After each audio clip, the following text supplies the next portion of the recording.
Bueno, listo.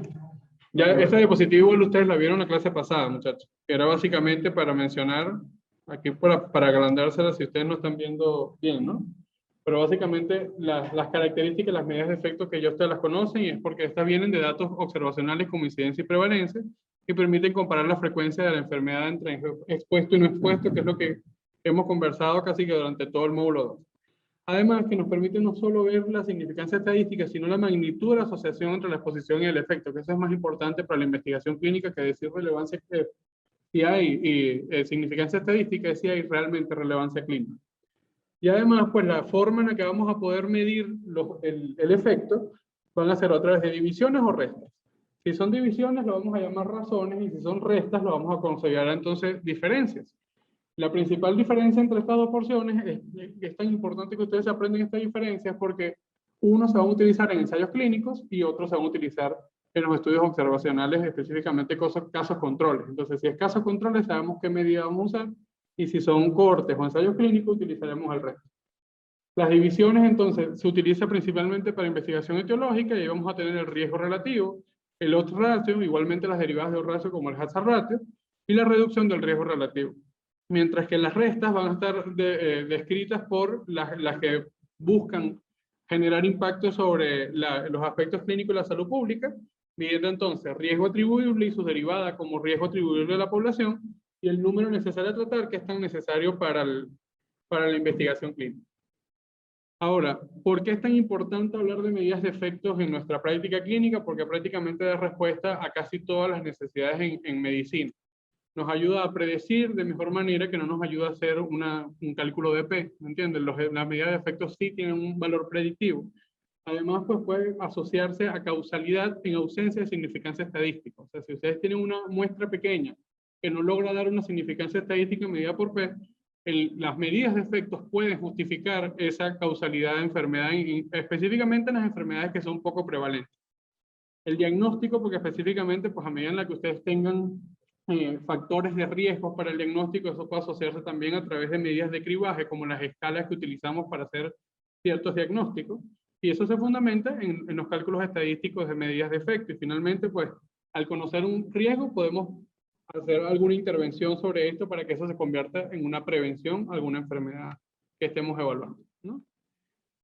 Ahora, para conocer los cálculos de medidas de efecto, yo más que enseñarles las fórmulas de las medidas de efecto, lo que quiero es que vean de dónde salen, porque ustedes van a ser los encargados de llenar estas tablas, ¿me entiendes? Pero si no sabemos armar las tablas y no sabemos llenar los datos, probablemente el análisis estadístico no va a ser el adecuado. Pero si ustedes llenan bien la tabla, sabiendo cómo va a utilizar el estadístico esos datos, entonces el análisis estadístico va a ser mejor. Lo vamos a explicar toda la clase a través de un ejercicio simple, ¿no? Que va a ser evaluar el tratamiento con heparina a dosis baja como para prevenir mortalidad por todas las causas en pacientes con infarto agudo al miocardio. Entonces vamos a evaluar cuál sería el impacto del uso de heparina a bajas dosis en aquellos pacientes que estén infartados para la mortalidad por cualquier causa en los siguientes días. Entonces, si queremos evaluar eso, recuerdo la tabla que hablamos que decía acá, expuestos y la población total, ¿sí? Si sabemos eso, entonces la población total va a ser todos aquellos que están incluidos según el diseño.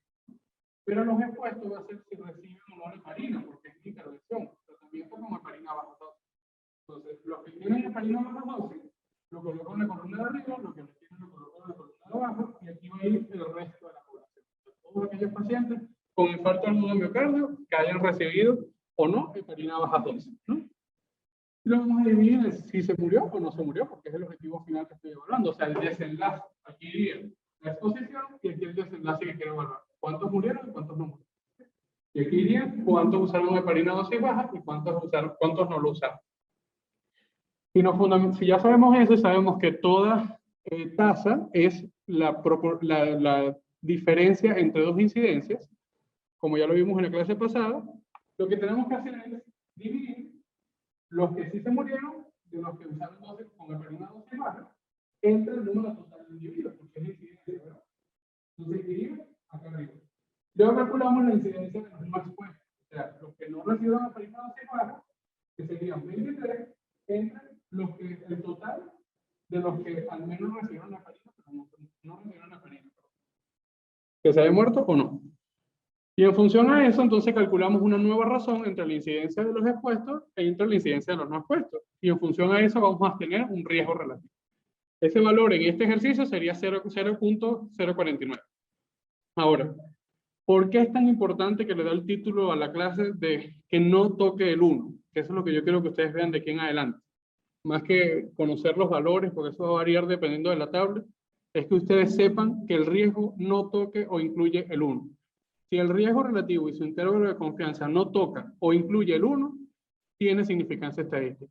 Si toca o no incluye el 1, entonces no tiene significancia estadística. Y es ahí la importancia de que el riesgo relativo en nuestro estudio no incluya o toca el 1. El 1 va a ser nuestro punto de inflexión para la estimación de riesgo, porque estamos evaluando es cuán posible es que una exposición aumente el riesgo de un desenlace, ¿verdad? Entonces, la mínima diferencia que pueda generar un cambio en la clínica, fíjense que el valor más pequeño no existe en investigación clínica, es 1. O sea, si al menos el tratamiento evita una vez menos que no recibir el tratamiento de que ocurra tal desenlace, es un factor de riesgo o es un factor de protección. Por ende, el 1 va a ser nuestro punto de inflexión. Ahora bien, no solo va a ser el valor del riesgo, o de la medida de efecto, sino también su intervalo de confianza. Pero ya el intervalo de confianza lo vemos al final de la clase. ¿Cómo vamos a interpretar entonces ahora el riesgo relativo? Y quiero que lo vean con esta gráfica, que es realmente lo más sencillo que puedo hacer para que entiendan el riesgo relativo, y con el riesgo relativo todas las medidas de efecto, que van a tener la misma interpretación. Si ya sabemos que nuestro punto de inflexión va a ser 1, y el riesgo relativo siempre va a ir desde 0 hasta más infinito. O sea, no puedo haber un valor menor a 0. Porque si hay un valor menor a 0, entonces no existe tal asociación. Tiene que existir al menos el número por encima del lado positivo. Desde el 0 hasta más infinito. Y nuestro punto de inflexión siempre va a ser el 1. Si nuestro riesgo relativo es mayor a 1, quiere decir que el riesgo no expuesto es mayor al riesgo de los no expuestos. ¿Sí? Porque es así, o sea, la exposición se convierte en un factor de riesgo para el desenlace. Eso lo convertiría en un factor de riesgo. Sin embargo, si nuestro riesgo relativo es menor a 1, es porque el riesgo no expuesto es menor que los no expuestos. O sea que realmente no es un factor de riesgo, es un factor de protección. Es todo lo contrario. ¿Sí? Ahora, para yo poder hablar de riesgo, tengo que calcular riesgo relativo a alguna medida de efecto. Para poder hablar de protección, tengo que calcular la reducción del riesgo. ¿Se entendió eso? Son dos fórmulas totalmente distintas. Para uno estimo el riesgo de que ocurra y para el otro simplemente resto la posibilidad de que eso ocurra. Eso quiere decir que para calcular el riesgo, hago una división y para calcular un factor de protección, hago una resta. ¿Se entendió? Eso es lo que le ponía al principio. Un ejemplo. Tu riesgo relativo, vamos a ver a los muchachos de que están por allá. ¿Dónde está ¿Dónde está la doctora? Que ella siempre quiere hablar conmigo. Hola doctora, ¿cómo está? Tu riesgo relativo en tu trabajo te dio 3. ¿Cómo tú interpretarías ese valor? ¿Qué necesitas? Ok, perfecto. ¿Tu riesgo relativo cuánto te dio en 3? ¿Cómo tú lo interpretas?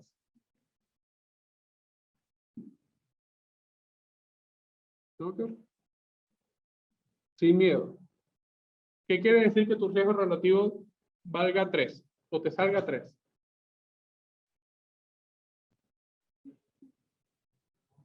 ¿Alguien se atreve? Claro, es un factor de riesgo, pero ¿cómo tú lo analizarías? 3 veces más riesgo. ¿Entiendes? Que eso es lo que quiere decir. Nuestro riesgo relativo es igual a 3, quiere decir que la exposición aumenta 3 veces más el riesgo de tener el desenlace que yo estoy evaluando. Es lo que quiero que ustedes vean, porque en la medida que tengan la gráfica, ya ustedes saben que el riesgo relativo era 4.8. La forma en la que ustedes van a expresar ese resultado no es diciendo el riesgo relativo es 4.8, no es.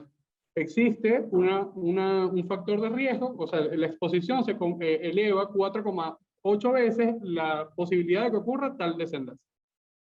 Ahora bien, si ese riesgo relativo se ubica menos al 1, entre el 0 y el 1, es un factor de protección. Y si el valor sería 0,3, Félix, que fue el que lo analizó ahorita.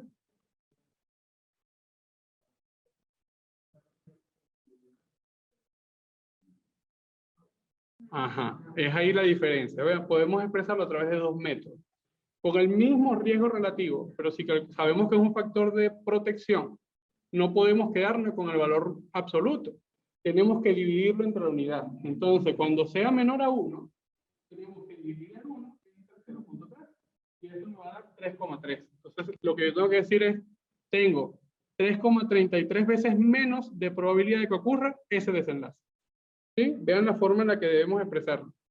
Eso si lo calculamos con el mismo riesgo relativo. Pero si yo lo expreso a través de la reducción del riesgo relativo, que ya no sería simplemente una división, sino una resta, me dice que la reducción del riesgo relativo es 0,7 veces, que se va a expresar en porcentaje total. Entonces ustedes pueden decir, la exposición reduce el 70% del riesgo de tener la exposición.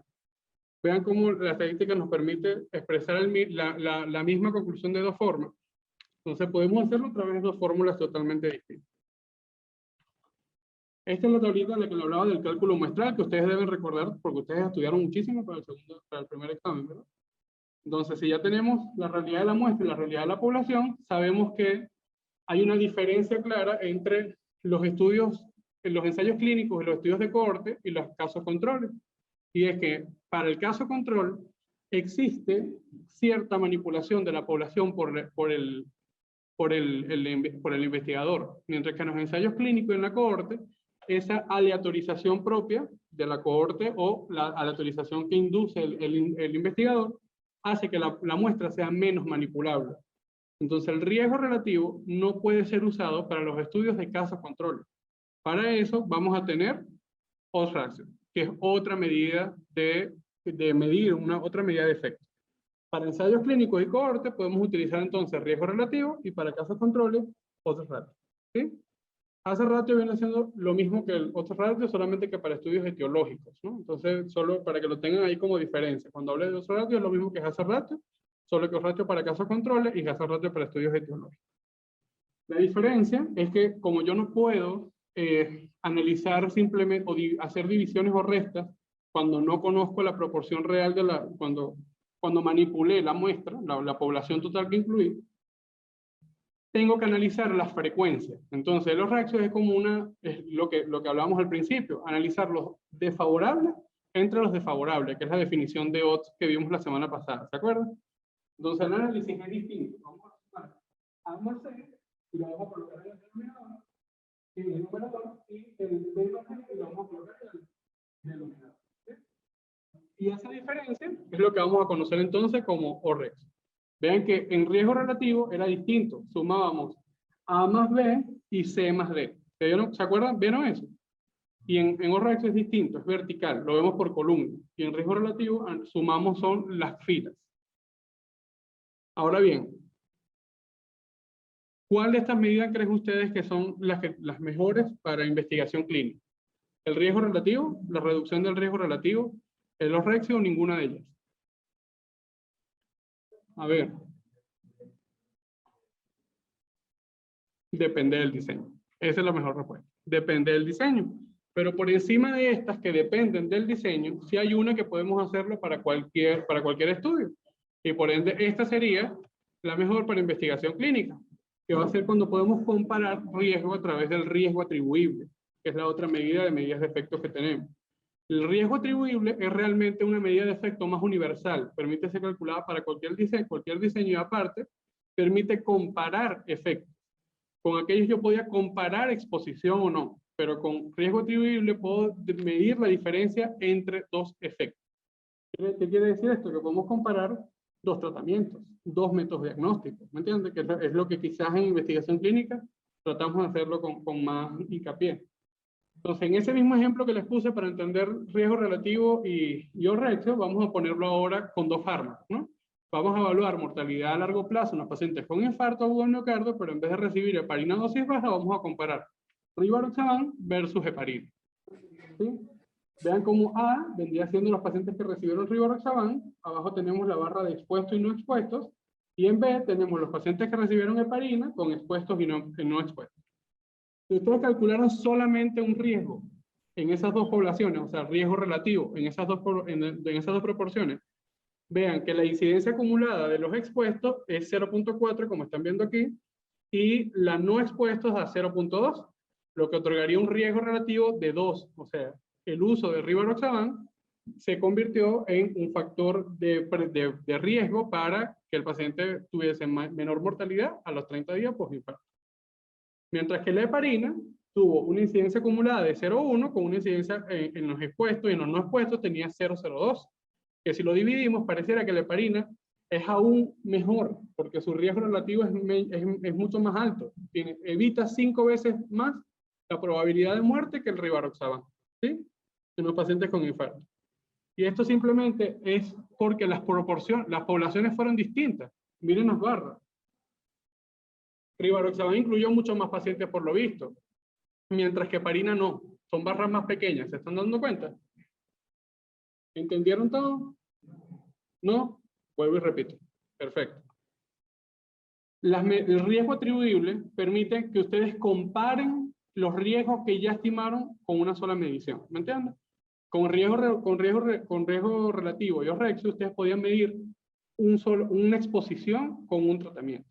Con el riesgo atribuible pueden comparar dos tratamientos para que lo vean más práctico, ¿no? Si es así, en ese ejemplo que les puse no sé si ustedes llegaron cuando yo puse el ejemplo del anticoagulante, ¿sí lo vieron? Ok. Entonces vamos a evaluar mortalidad a largo plazo en los pacientes con infarto agudo miocardio que estaban recibiendo heparina dosis baja, ¿se acuerdan? Ahora vamos a colocarlo con rivaroxaban versus heparina dosis baja, ¿sí? Para yo calcular el riesgo, ¿se acuerdan de la fórmula de riesgo? Riesgo relativo es la incidencia de los expuestos entre la incidencia de los no expuestos, ¿sí? Entonces, aquí está el riesgo, vean en este lado, el riesgo relativo de A, que A es rivaroxaban. ¿Se están dando cuenta que? La incidencia acumulada en los expuestos es de 0.4, que lo están viendo aquí, 0.4, ¿verdad? Entre la incidencia acumulada de los no expuestos, que da 0.2. 0.2. Pareciera que rivaroxaban disminuye la posibilidad de muerte por infarto agudo de miocardio 2 veces, ¿verdad? O sea que si tú no le das rivaroxaban ni ningún anticoagulante, el paciente se te muere. Rivaroxaban evita la mortalidad en 2 veces, ¿sí? Mientras que la heparina dice que la incidencia acumulada es 0.1, mientras que en los expuestos y los no expuestos es 0.02. Pero al tú dividir 0.1 entre 0.02, el valor es 5. ¿Sí?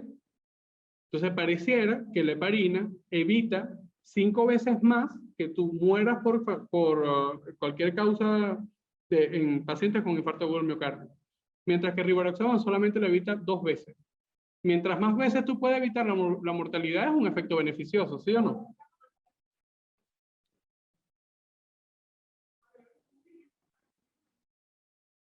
Claro, claro, exacto. La idea aquí vendría siendo evitar mortalidad por cualquier causa de infarto agudo miocardio. En el ejemplo anterior era reducción de mortalidad. Aquí es evitar mortalidad.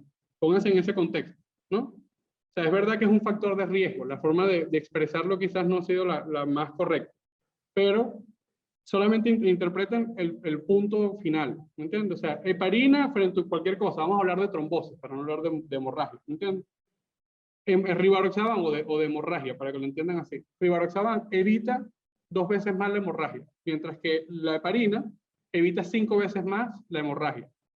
¿Se entendió? ¿Ahora sí lo entendieron o no?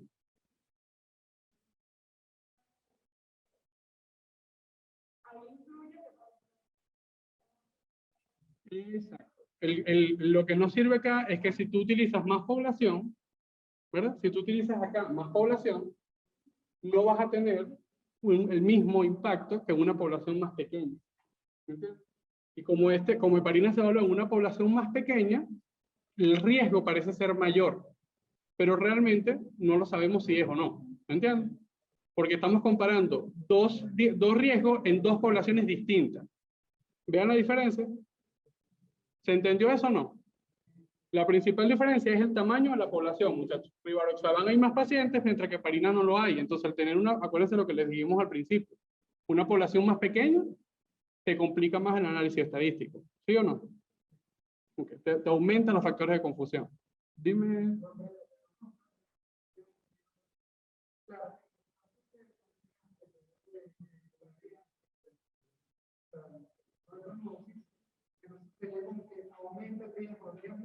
Exactamente, exactamente. Exactamente, aumento de riesgo, porque es riesgo el ejemplo, es verdad. Aumenta el riesgo de hemorragia, como se los dije al final, para que lo entiendan así. Total, con riesgo de hemorragia, olvídense ya lo del infarto, con riesgo de hemorragia. Ok. Ok. No, porque el riesgo, no. Pero ¿por qué no puede ser lo mismo? Porque la incidencia no es una medida de efecto. La incidencia es una medida de frecuencias, ¿verdad? ¿Qué es lo que yo hago con la incidencia? Dividir un valor entre otro valor, ¿verdad? Pero el riesgo tengo que evaluar dos incidencias, ¿sí? Y el riesgo atribuible es la división de dos riesgos. Vean que es como vas escalando en la precisión estadística. Exactamente, exactamente. ¿Ok?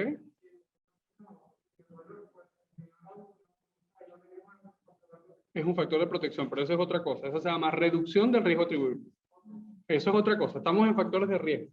Cuando estamos en un factor de protector, que sería una reducción del riesgo atribuible. ¿Sí? Ok. Con el ejemplo anterior, lo que quería que vieran es que la población me puede manipular la interpretación del riesgo, pero no la del riesgo atribuible, porque la del riesgo atribuible está ajustada por la población. ¿Sí? Entonces, cuando calculamos el riesgo atribuible, lo que vamos a determinar es ahora la parte de la barra azul que es atribuible a la exposición en el contexto de esa misma población. ¿Sí? ¿Se dan cuenta cómo cambió de la barra anterior? Miren la barra que teníamos, ahora vean los colores oscuros que tienen allí, ¿no? Esa es la proporción que vamos a evaluar de la población. Entonces, el riesgo atribuible del rivaroxaban sería 0,4 menos 0,2. ¿Se dieron cuenta que la anterior era 0,4 entre 0,2? ¿Sí? Aquí es una resta. Entonces, el resultado sería 0,2 veces. Mientras que en los expuestos, en la heparina, el riesgo atribuible sería 0,1 menos 0,02 y el valor real es 0,08, no 5 como nos daba en la división. ¿Se dieron cuenta? Entonces, de esa forma, podemos decir que el uso de rivaroxaban en pacientes con infarto agudo de miocardio reduce el 20% de la probabilidad de hemorragia, para no confundirlo con infarto. Y con la heparina reduce solo el 8%. Se dieron cuenta que realmente el riesgo atribuible ajusta ese valor real, nos muestra un valor mucho más real. Ahora bien, la interpretación del riesgo atribuible depende del beneficio beneficiado, del beneficio evidenciado, tal como lo veía en el ejemplo anterior. O sea, si ustedes ya determinan que ese riesgo y esa interpretación es clínica, esa interpretación es estadística, ¿me entienden? Si el riesgo tiene una exposición, el factor tiene una exposición beneficiosa, vamos a calcular entonces reducción del riesgo atribuible, que vendría siendo el ejemplo que tú querías, Manuel, que sería el riesgo entre los expuestos menos el riesgo de los no expuestos, y eso lo vamos a conocer como reducción absoluta del riesgo, que va a permitir conocer la incidencia de la enfermedad que es evitada por la exposición. O sea, vendría siendo un factor protector. Y cuando las exposiciones son perjudiciales, entonces calculamos el riesgo atribuible, que la fórmula es inversa, ¿no? Y ese riesgo atribuible nos va a determinar entonces el porcentaje de los expuestos en los que la enfermedad puede ser atribuida a la exposición. Simplemente nos quiere decir cuánto es el riesgo de presentar tal desenlace según la exposición o no. ¿Esté presente la exposición o no? Después de todo esto, yo puedo entonces todavía afinar mucho más y decir cuánto debo pagar en costos de pacientes, ¿no? Para poder lograr el beneficio que quiero en la población. Entonces, para eso utilizamos el número necesario a tratar. Pero básicamente el número necesario a tratar es el número de pacientes que yo tengo que tratar con el medicamento para poder tener que uno sea beneficiado o disminuya el riesgo. ¿Me entienden? Y para eso dividimos el 1, porque es la unidad, ¿verdad? Entre la reducción absoluta del riesgo, que es lo inverso al riesgo atribuible. ¿Sí? que vendría siendo la cantidad de pacientes que debo tratar para evidenciar el beneficio. Eso es todo. O sea, el número necesario total es el número de pacientes que yo le tengo que dar el medicamento para poder lograr el beneficio. Mientras más pequeño sea, mejor. Si el número necesario total es 1, quiere decir que yo a todos los pacientes que le dé el medicamento no voy a lograr beneficio. Si son 2, es que cada uno me va a lograr, o sea, cada 2 pacientes, uno va a lograr el beneficio. ¿Sí? Perfecto. Si ya tenemos entonces todas las medidas de efectos calculadas, vamos a hablar entonces ahora del intervalo de confianza. Que si ya sabemos cuáles son nuestras medidas de efectos que tenemos, siempre vamos a hablar del intervalo de confianza al 95%, aunque este porcentaje puede variar también. Pero no quiero que se enrollen con eso. La mayoría es 95%, aunque también podemos ajustar ese porcentaje. Y el intervalo de confianza lo que nos va a mejorar es la magnitud del efecto, va a mejorar la precisión del cálculo y además va a darnos significancia estadística, que es lo que no puede hacer solo el cálculo de la medición de la medida de efecto. Necesitamos tener el intervalo de confianza para poder lograr la significancia estadística. Ahora vean el mismo ejemplo en el que vimos anteriormente con el valor a 3, y más allá de ese valor central de 3, tenemos que evaluar la posibilidad en la que él se desplaza en ese rango que es del 0 al infinito, que es el intervalo de confianza. Si mi intervalo de confianza me da entre 1,2 y 4,8, ¿toca o incluye el 1? No. Entonces, si toca o no incluye el 1, tiene significancia estadística mi valor. ¿Me entienden? No solamente el cálculo, el que me va a dar la significancia estadística, no es el cálculo del riesgo, sino el cálculo del intervalo de confianza. Pueda que la intervención sea un factor de riesgo real, pero su intervalo de confianza me diga esto no es estadísticamente significativo. Pero para poder que esto sea estadísticamente significativo, todas las posibilidades de riesgo tienen que estar fuera del 1. Si tocan el 1 o lo incluyen, no es estadísticamente significativo.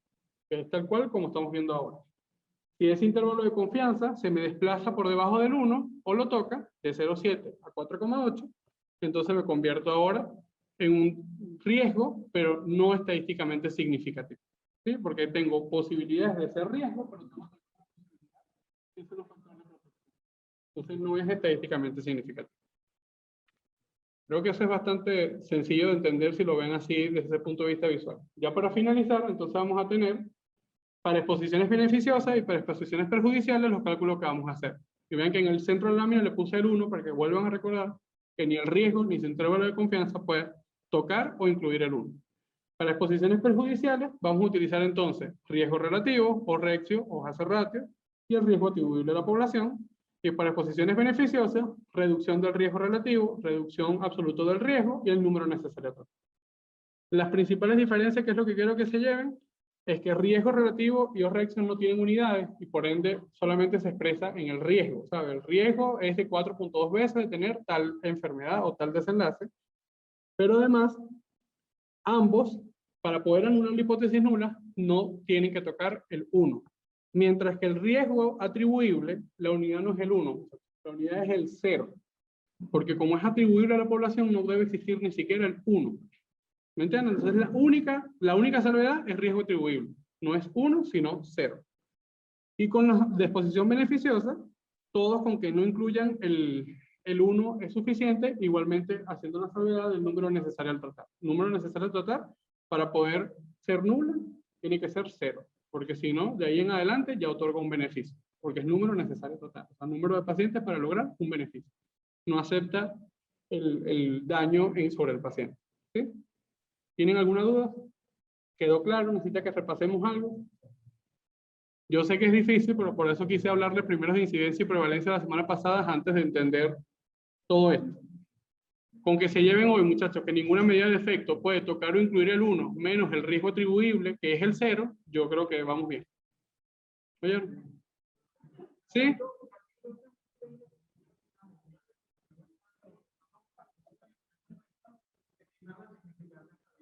No. No. Eso si tuviese, ese ejemplo que tú estás poniendo, Rosito, ocurre para los pacientes, para las medidas de incidencia.